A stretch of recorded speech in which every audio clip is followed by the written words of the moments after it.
السلام علیکم ورحمۃ اللہ وبرکاتہ۔ آج ہماری کلاس بول چال کے بارے میں ہے انشاءاللہ، اور بول چال میں لایا ہوں آپ کے لیے کچھ نئے الفاظ۔ ایک بھائی کے کہنے پہ انہوں نے بتایا تھا کہ تھا، تھی اور تھے اردو میں اس پہ کچھ ویڈیو بننی چاہیے، تو میں اسی سلسلے میں جو ہے نا آج کی ویڈیو میں آپ کے ساتھ شیئر کرنے جا رہا ہوں۔ چلتے ہیں اسکرین کی طرف، لیکن اسکرین پر جانے سے پہلے آپ کو بتاؤں، اگر آپ نے ابھی تک ہمارے چینل کو سبسکرائب نہیں کیا، سبسکرائب کریں، بیل کا بٹن ضرور دبائیں تاکہ آپ کو نئی ویڈیوز کی اپڈیٹ ٹائم سے ملتی رہے۔ بسم اللہ کرتے ہیں، اسکرین کی طرف چلتے ہیں۔ تو یہ ہے ہمارا اسکرین، اور اسکرین پر دیکھتے ہیں کہ سب سے پہلا ہیڈنگ کیا ہے۔ یہ ہیڈنگ جیسے آپ کو بتایا میں نے کہ تھا، تھی اور تھے، یعنی فعل ماضی کی بات ہو رہی ہے کہ ہم مطلب یہ کام ایسے ہوا تھا، یا تھے یا تھی۔ تو پہلا جو جملہ ہے وہ ہے یوم کنت فی المعہد، یوم کنت فی المعہد، جب میں انسٹیٹیوٹ میں تھا۔ یوم کنت فی المعہد، یوم کنت فی المعہد، یہ بول چال میں بتا رہا ہوں، بول چال سمجھا رہا ہوں۔ فصحى کی طرف ہم نہیں جا رہے، یہ فصحى کی کلاس نہیں ہے۔ کچھ لوگ جو ہے وہ سوچ رہے ہوں گے کہ یہ فصحى کی کلاس ہے۔ زبر زیر جو ہے وہ بول چال کے لحاظ سے ہم چینج کرتے رہتے ہیں۔ اگر ہم فصحى میں بات کریں گے تو اس کا مطلب ہے ہم اس طرح کہیں گے یوم کنت، لیکن ہم اس پہ جو ہے نا اعراب جاری نہیں کر رہے، ہم بول چال میں بات کر رہے ہیں۔ یوم کنت فی المعہد، جب میں انسٹیٹیوٹ میں تھا، جب میں انسٹیٹیوٹ میں تھا۔ کنت میں نے عربی میں جو ہے اس لفظ کو لال کلر سے ہائی لائٹ کیا ہوا ہے، ٹھیک ہے، یا لال کلر سے اس کو ہم نے پہچاننے کے لیے، سمجھانے کے لیے اس کو ہم نے ریڈ کلر سے چینج کیا اس کا فونٹ۔ تو اردو میں بھی ہم نے تھا جو ہے، اردو میں جو ریڈ کلر سے آپ کو سرخ کلر میں یا سرخ رنگ میں آپ کو نظر آ رہا ہے، تھا جو ہے سرخ رنگ میں نظر آ رہا ہے آپ کو، اس کے مطابق جو عربی میں ہے وہ کنت جو ہے اس سے مطابقت ہے اس کی، تو اس لیے میں نے عربی میں بھی اس کو سرخ کر دیا اور اردو میں بھی وہ سرخ رنگ سے ہے لکھا گیا ہے۔ تو یوم کنت یہ تو فصحى ہوگی، لیکن یوم کنت فی المعہد، یوم کنت فی المعہد، یوم جب، کنت تھا میں، فی المعہد انسٹیٹیوٹ میں تھے۔ انسٹیٹیوٹ میں کیا ہوتا ہے، کچھ لوگوں کو سمجھ نہیں آ رہی ہوگی کہ انسٹیٹیوٹ کیا ہے۔ انسٹیٹیوٹ وہ جگہ ہوتی ہے جہاں پہ لوگ کچھ سیکھتے ہیں، کچھ لوگ ہنر سیکھتے ہیں، کچھ لوگ کوئی کورس کرتے ہیں، انگلش کورس کرتے ہیں، کمپیوٹر کورس کرتے ہیں، کچھ سیکھتے ہیں، کچھ مہینوں میں جو ہے ان کو ڈپلومہ ملتا ہے یا سرٹیفکیٹ ملتا ہے، یا ان کو جو ہے نا کچھ سالوں تک جو ہے نا وہاں پہ کورس کرنا پڑتا ہے، لوگوں کو کچھ کورس کرتے ہیں۔ تو یہ جو ہے انسٹیٹیوٹ، وہاں پہ میں تھا، یوم کنت فی المعہد، جب میں انسٹیٹیوٹ میں تھا۔ یوم کنت یہ بول چال ہے، ٹھیک ہے۔ تو اگر ہم فصحى کی طرف جائیں گے تو اس کا مطلب ہوگا جب، جس دن میں تھا، جس دن، لیکن بول چال میں اس کا مطلب ہے کہ جب میں تھا۔ تو یوم جو ہے یہاں پہ بول چال میں استعمال ہوتا ہے، عربی جو امارات کی بول چال ہے اس میں ہم یہی استعمال کرتے ہیں، یوم، یوم کنت فی المدرسہ، یوم کنت فی المعہد، یوم کنت صغیر، یوم کنت فی عمر یا فی سن الشباب وغیرہ۔ تو یہ جو ہے یہ وہاں پہ استعمال ہوتا ہے۔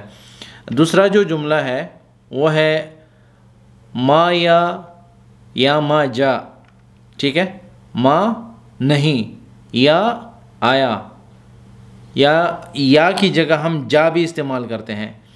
ما یانا نہیں آیا ہمارے پاس، ما جانا نہیں آیا ہمارے پاس، ما جاءنا نہیں آیا ہمارے پاس۔ تو تینوں کا جو ہے یانا، جانا، جاءنا، یہ تینوں کا مطلب ہے ہمارے پاس نہیں آیا یا نہیں آیا تھا۔ راشد، تو راشد ہمارے پاس نہیں آیا یا نہیں آیا تھا۔ تو فعل ماضی میں جو ہے ایک تو سمپل ٹینس ہوتا ہے اور ایک جو ہے کنٹینیوس ٹینس ہوتا ہے وغیرہ، بہت سے فعل ماضی مطلق وغیرہ جو ہے آپ کو پتہ ہے اردو کے بارے میں، لیکن میں زیادہ ان دوسری زبانوں میں نہیں جا رہا، عربی کی بات کر رہا ہوں۔ راشد ہمارے پاس نہیں آیا یا نہیں آیا تھا، فعل ماضی کی بات ہو رہی ہے، ایسا نہیں ہوا تھا۔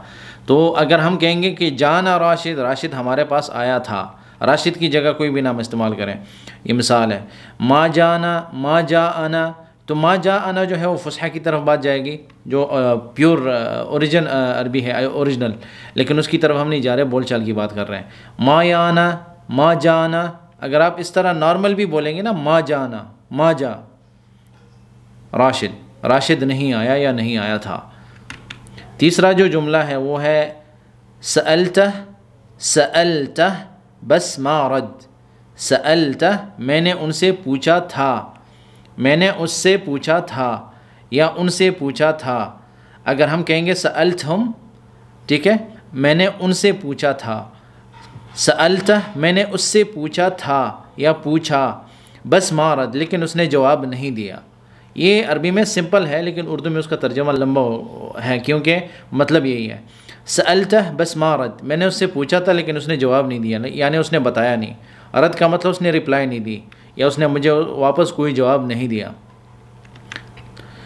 کنت اکتب رسالہ، میں چٹھی لکھ رہا تھا، میں خط لکھ رہا تھا۔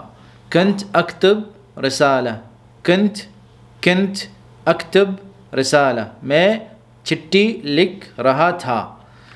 تو تھا جو ہے وہ کنت کے ساتھ اس کی مشابہت ہے، اس لیے دونوں ایک رنگ میں نظر آ رہے ہیں، اور اوپر کا جو جملہ ہے وہ بھی اسی طرح ہے، اور اس سے اوپر والا سارے جتنے بھی ہیں جو اردو میں ہم نے لکھا ہے کہ تھا، تھی، تھے یا جو بھی ہوگا، تو وہ عربی میں بھی اسی طرح جو ہے اس کو رنگ دیا ہم نے، رنگ لال کلر سے جو ہے یا لال رنگ سے ہم نے ان کو اس کا فونٹ چینج کر دیا ہے۔ کنت اکتب رسالہ، میں چٹھی لکھ رہا تھا یا لکھ رہی تھی، ٹھیک ہے۔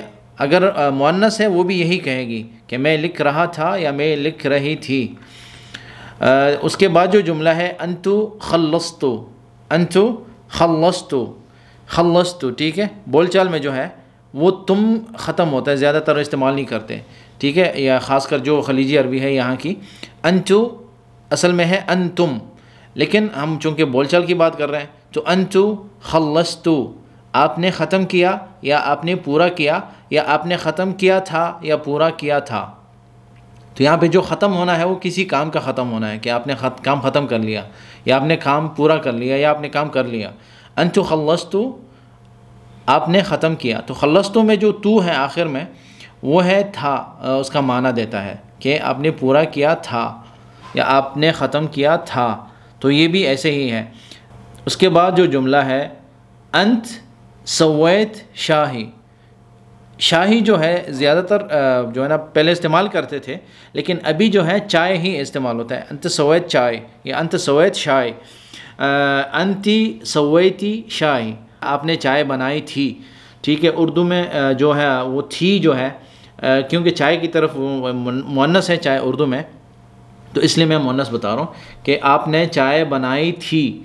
انت سویت شاہی، انتی سویتی شاہی، آپ نے چائے بنائی۔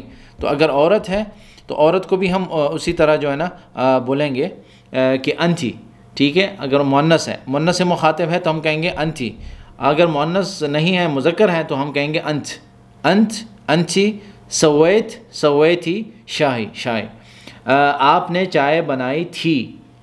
سویت، سویت میں جو تا ہے وہ اس کی طرف اشارہ ہے کہ فعل ماضی ہے، ٹھیک ہے۔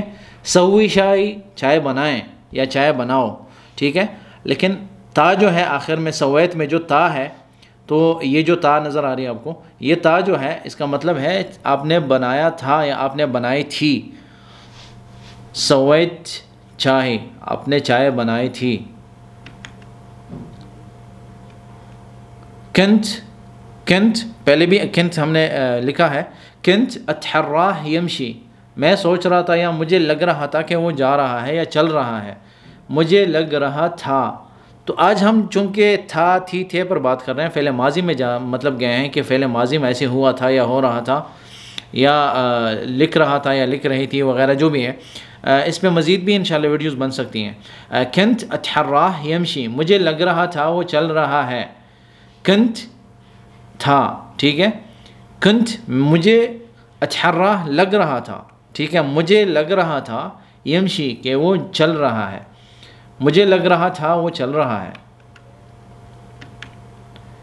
کان یدرس اردو، کان یدرس اردو، وہ اردو پڑھ رہا تھا۔ اچھا، یدرس میں اور یتعلم میں فرق ہے، ٹھیک ہے۔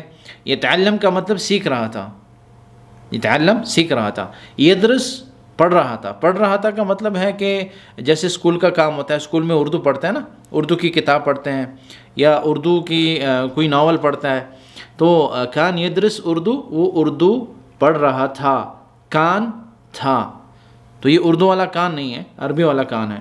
کان یدرس اردو، وہ اردو پڑھ رہا تھا یا پڑھتا تھا. کلمت المدیر، میں نے مدیر سے یا میں نے مینیجر سے بات کی. کلمت المدیر، میں نے مینیجر سے بات کی تھی. تو یہ فعل ماضی ہے. اگر آپ کہیں گے نا کہ میں نے مینیجر سے بات کی تھی، انا کلمت المدیر، کلمت المدیر، میں نے مینیجر سے بات کی یا بات کی تھی. ٹھیک ہے. کلمت المدیر، آپ لوگوں نے مینیجر سے بات کی. کلمت المدیر، اگر کوئی سوال جو ہے نا سوال کے طور پہ پوچھتا ہے آپ سے کہ آپ نے مینیجر سے بات کی، کلمت المدیر، آپ نے مینیجر سے بات کی تو یا کی تھی، تو تھی جو ہے وہاں پہ وہ بھی کلمت میں جو تا ہے یہ ضمیر جو ہے یہ اس کی طرف لوٹتی ہے. فعل ماضی کے ساتھ جو ہے نا اس کو جوڑ دیا ہم نے، تو یہ فعل ماضی ہے کلمت المدیر، کہ میں نے مینیجر سے بات کی تھی یا بات کی. آخر میں جو صفحہ ہے، ٹھیک ہے، جس میں ہم خلاصہ کلام پیش کرتے ہیں یا خلاصہ کلام ہوتا ہے جس میں وہ پہلی جو بات ہے وہ متی یفتحون الصیدلیہ. پچھلے سبق میں ہم نے یہ جملہ لکھا تھا، سب سے پہلا جملہ تھا یہ کہ فارمیسی کب کھلتی ہے یا فارمیسی جو دواخانہ ہے کب کھلتا ہے. تو اس پہ ایک وضاحت کر رہا ہوں. ایک بھائی نے بتایا تھا کہ متی تفتح الصیدلیہ کہنا چاہیے، کہ متی تفتح الصیدلیہ یا تفتح الصیدلیہ، کہ فارمیسی کب کھلتی ہے. وضاحت یہ ہے کہ میں نے آپ کو اسی سبق میں بتایا بھی تھا، ہم چونکہ بول چال سیکھ رہے ہیں، ہم فصحی کی طرف نہیں جا رہے ہیں. بول چال میں یہاں پر امارات میں زیادہ تر آپ جب کہیں جاتے ہیں کسی دفتر کے بارے میں یا کسی بھی آفس کے بارے میں یا کسی شاپ کے بارے میں، دکان کے بارے میں، جب لوگ آتے ہیں، لوکل لوگ جب آتے ہیں زیادہ تر، تو وہ یہ پوچھتے ہیں کہ متی یفتحون، کہ مطلب یہ لوگ یہ دکان یا یہ دفتر کب کھولتے ہیں. مطلب لوگوں کی بات ہوتی ہے کہ یہ لوگ کب کھولیں گے اس دکان کو یا اس فارمیسی کو یا اس آفس کو. تو اس لیے اسی مطابق میں نے لکھا تھا کہ متی یفتحون الصیدلیہ، کہ فارمیسی کب کھولتے ہیں. مین مطلب یہی ہوگا کہ فارمیسی کب کھلتی ہے، کس وقت کھلتی ہے. لیکن بول چال میں چونکہ وہ کہتے ہیں، لوگوں کا حوالہ دیتے ہیں کہ یہ لوگ کس وقت کھولیں گے، تو ہمارے جو لوگ ہیں ہماری زبانوں میں زیادہ تر یہ اس طرح نہیں بولتے کہ یہ لوگ کب کھولیں گے. ہم یہ کہتے ہیں کہ یہ کب کھلتا ہے، دکان کب کھلتی ہے، دفتر کب کھلتا ہے. لیکن لوگ جب یہاں پہ آتے ہیں یو اے میں تو زیادہ تر یہ لفظ استعمال ہوتے ہیں کہ متی یفتحون، متی یسکرون، متی. اگر ہمیں آفس میں کال آتی ہے، مثال کے طور پہ میں اپنی بات کر رہا ہوں، جب ہمارے آفس میں مجھے کال آتی ہے تو زیادہ تر لوگ یہی پوچھتے ہیں آپ سے کہ متی تسکرون المکتب، متی بتسکرون، کہ آپ لوگ دفتر کب بند کرتے ہیں. تو کچھ لوگ دفتر کے بارے میں ہی پوچھتے ہیں کہ دفتر کب بند ہوتی ہے، یا مطلب دکان کب بند ہوتی ہے یا دفتر کب بند ہوتا ہے. تو یہاں پہ چونکہ بول چال کے بارے میں ہی بتا رہا تھا میں آپ کو. تو پچھلا سبق اس میں جو ایک بھائی کو انہوں نے جو بتایا تھا، جس طریقے سے انہوں نے بتایا تھا، وہ ان کا بھی لفظ صحیح تھا کہ مطلب متی تفتح الصیدلیہ، وہ صحیح ہے، ٹھیک ہے. لیکن میں نے آپ کو بتایا تھا کہ ہم بول چال کے بارے میں بتا رہے ہیں، اور بول چال میں زیادہ تر یہ لفظ استعمال ہوتا ہے. اس لیے میں نے آپ کے سامنے جملے میں یہ لفظ استعمال کیا، لکھا، اسی لیے لکھا تھا میں نے، تاکہ آپ کو میں سمجھاؤں کہ یہ لفظ زیادہ تر استعمال ہوتا ہے، اس لیے میں نے لکھا تھا. تو جو ہمارا سبق ہوتا ہے، لیکچر ہوتا ہے، آپ سے گزارش یہ ہے کہ تھوڑا اس کو شروع سے آخر تک دیکھنا چاہیے، تاکہ ہر بات کی سمجھ آ جائے کہ مطلب میں نے یہ لکھا کیوں ہے، اور اس پہ جو وضاحت ہوتی ہے یا اس پہ جو بات ہوتی ہے کہ اس پہ ہم تشریح کرتے ہیں یا اس کو سمجھانے کی کوشش کرتے ہیں کن الفاظ میں، تو وہ تھوڑا سننا چاہیے تاکہ پتہ چل جائے کہ مطلب اس کا مطلب کیا ہے. باقی جو کومنٹس ہوتے ہیں وہ آپ کا بہت بہت شکریہ ہے. میں شکریہ ادا کرتا ہوں کہ جن لوگوں نے بھی کومنٹس کیے ہیں اور کومنٹس کر رہے ہیں. بڑی بات ہے، بہت اچھی بات ہے، اس سے ہم سیکھ رہے ہیں ایک دوسرے سے، اور سیکھنے کا موقع ملتا ہے سب کو. آپ سے گزارش ہے کہ کومنٹس لکھا کریں اور کومنٹس میں ہمیں جواب دیا کریں. آپ سب کا شکریہ. یہ ایک وضاحت تھی جو مجھے بہت زیادہ اس کی اہمیت ہوتی ہے، اس لیے ہم اس پہ بات کرنا چاہتے تھے. تو آگے بھی انشاءاللہ اس طرح کے کوئی کومنٹس آئیں گے تو وضاحت بھی ہوگی، لوگوں کی بھی سمجھ میں بات آئے گی. اگلا جو آخری بات ہے وہ یہی ہے کہ مزید الفاظ چاہیے تو کامنٹس کریں، جیسے بھائی سے ہمیں کامنٹس ملے اور اس پہ جو ہے نا وضاحت ہوئی، اور دوسرے بھائی کے کہنے پہ یا ان کے کامنٹس پہ انہوں نے بتایا تھا کہ تھیا پر ویڈیو بننی چاہیے. یہ تو مختصر ویڈیو ہے، اس پہ مزید انشاءاللہ ویڈیوز بن سکتی ہیں، مزید الفاظ مل سکتے ہیں. آپ ہمیں الفاظ بھی دے سکتے ہیں، وہ الفاظ ہم اگلی ویڈیوز میں انشاءاللہ ملائیں گے. یہ تھا ہمارا سبق آج کا. میں سوچ رہا ہوں کہ کافی تھا، تھوڑا لمبا ہو گیا لیکن وضاحت کی وجہ سے تھوڑی باتیں کرنی پڑی. اگلی کلاس میں ملتے ہیں انشاءاللہ دوسرے سبق کے ساتھ، نئے الفاظ کے ساتھ. اگر ابھی تک چینل سبسکرائب نہیں ہوا آپ کی طرف سے تو سبسکرائب کریں، بیل کا بٹن ضرور دبائیں. دعاؤں میں یاد رکھیں. والسلام علیکم ورحمۃ اللہ وبرکاتہ.